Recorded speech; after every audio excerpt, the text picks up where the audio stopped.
Alrighty, day 4, part 7. It could be part 8, but I'm going to say it's part 7. So 7-part series, 7 videos today. So okay, so this is the panel right now. All 40 grit scratches have been taken out of it, and I've been using 100 grit. I usually use 80, but all I have is 100, so I got some 100 grit scratches in there. Okay, and as we look at it going across, the Bondo fill I put in did its job. A lot of sanding, a lot of filling it, and just searching for those lows. So I'm using this straight edge here, as you can see for yourself how pretty flat it is, the panel going across. Okay, that's the reason why I'm showing this using my straight edge. Okay, looking for highs, looking for lows.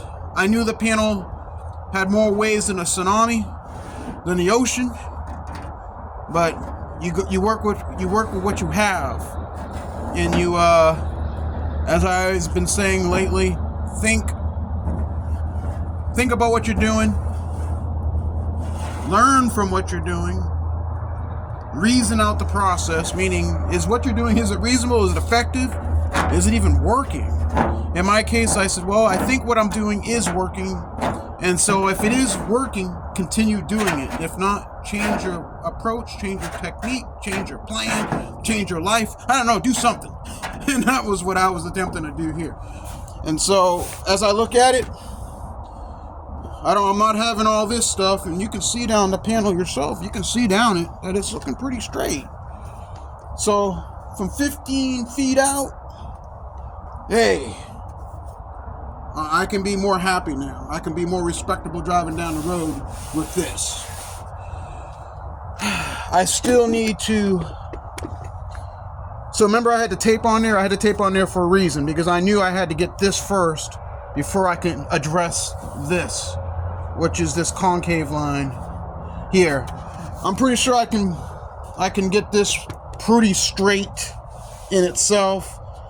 I went a little happy with my grinder, trying to get this line here a little bit.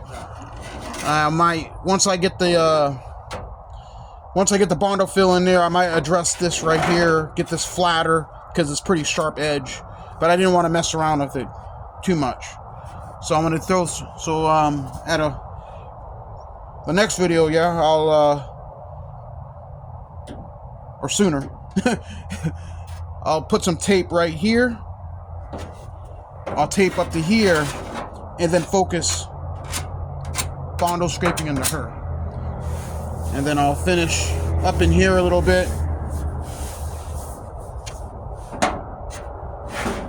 Yeah, I got a little bit of a low spot right here. You can't see it on the camera, but I can, so I'll play around in here a little bit. But I feel I redeemed myself a little bit. And you can't see it, but up on the panel I had a couple of dings and I just filled them in. Pretty much the paint shoot overall, and I know I'm getting a little bit off track here. When I do paint the panel itself right now, I'm just going to paint here, and paint here, and here. And scuff this up and just throw some paint, and then later on I'll have to address everything else. Okay. So, I tried to get a lot said in probably 5 minutes. Hope you're tracking with me. But that's literally just a little bit of Bondo, and it's thin.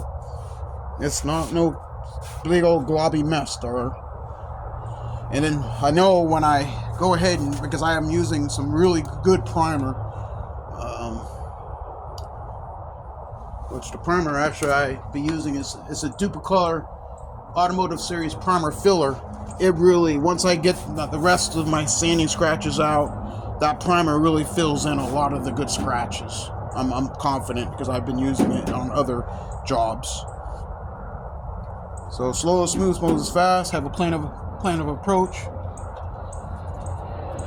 Make your plan, and then work your plan.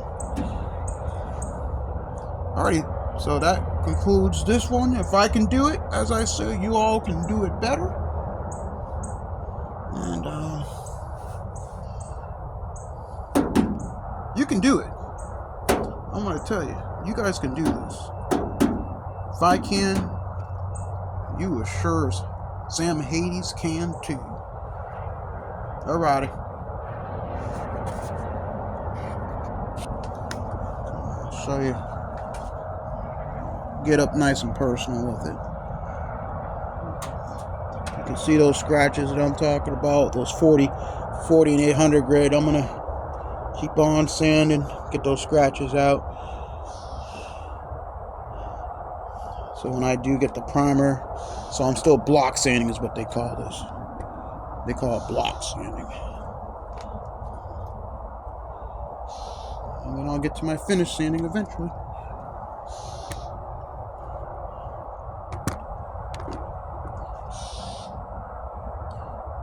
Stay able.